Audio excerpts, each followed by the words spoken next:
Business document solution বিডিতে আপনাদের স্বাগতম।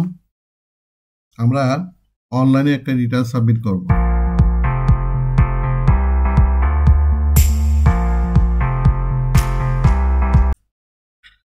অথবা আমরা এনবিআর এর এই ওয়েব পেজ যাব, তারপরে ই সার্ভিসে যাব। ই সার্ভিস থেকে ইনকাম ট্যাক্স থেকে আমরা ই রিটার্নে সিলেক্ট করব।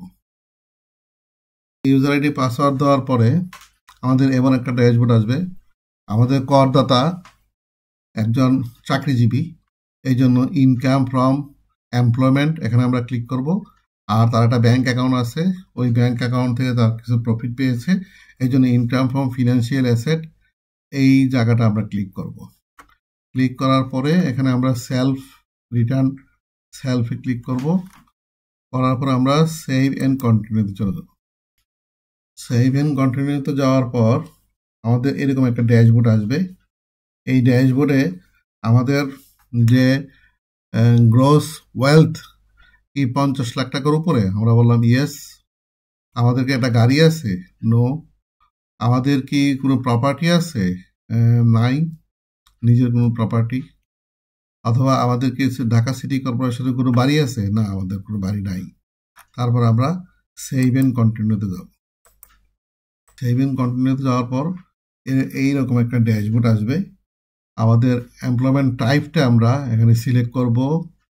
আমাদের প্রতিষ্ঠানের নাম লিখবো, আমাদের ডেজিগনেশন লিখবো, বেতনের ব্রেকআপগুলো লিখবো, basic, house rent, medical, convent. লেখার পর আমাদের ফিনান্সিয়াল ইনকাম যেটা আছে ওইটা আমরা ইন্টারেস্ট অন ব্যাংক প্রফিট এটা সিলেক্ট করার পরে ব্যাংকের নাম লিখবো, অ্যাকাউন্ট নাম্বার লিখবো, ব্যাংক আমাকে কত টাকা প্রফিট দিয়েছে, কত টাকা আমার চার্জ কেটেছে, কত টাকা আমার ট্যাক্স কেটেছে।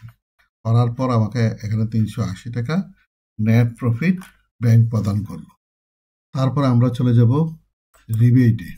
এই করদাতার 9,600 টাকা একটা জেনারেল প্রভিডেন্ট ফান্ডের তার একটা ইনভেস্টমেন্ট ছিল, আমরা এটা এখানে লিখব। তারপর আমরা চলে যাব এক্সপেন্ডিচারে। এই করদাতা একজন ছোট চাকরিজীবী, তার এক্সপেন্ডিচার খুবই নগণ্য। তার ফুডিং 1,20,000 টাকা, তার ফেস্টিভ্যাল 40,000 টাকা, এভাবে 1,60,000 টাকা তার ইয়ারলি এক্সপেন্স। তারপর আমরা চলে যাবো অ্যাসেট অ্যান্ড লাইবিলিটিতে। এই করদাতার গোল্ড ছিল ইনহেরিটেড 50 ভরি, এটা আমরা এখানে লিখবো। এখানে গোল্ড আমরা ক্লিক করব। তারপর ফার্নিচার ইকুইপমেন্টে ক্লিক করব। করার পর আমাদের এখানে ফার্নিচার আর ইকুইপমেন্টের টাকাটা ব্যাংক অ্যাকাউন্টে আমরা ক্লোজিং ব্যালেন্স ব্যাংকের নাম আমরা অ্যাকাউন্ট নাম্বার লিখবো। পরে করদাতার ক্যাশ ইন হ্যান্ড যে অ্যামাউন্টটা ছিল এই অ্যামাউন্টটা আমরা এখানে লিখবো। এইগুলো বাই ডিফল্ট থাকবে। করদাতার গত বছর তার যে নেট ওয়েলথ ছিল এই নেট ওয়েলথটা আমরা এখানে লিখব। লেখার পরে নিচের ক্যালকুলেশনটা এটা বাই ডিফল্ট চলে আসবে। লাগতে হবে এই যে ডিফারেন্সটা এটা যাতে 0 আসে। আমরা ট্যাক্স অ্যান্ড পেমেন্ট সাইডে যাব। এখানে দেখবো যে এই করদাতার 3,10,000 টাকা বেতন থেকে তার আয় হয়েছে। তার ফিনান্সিয়াল অ্যাসেট মানে ব্যাংক থেকে যে প্রফিট পেয়েছে 380 টাকা।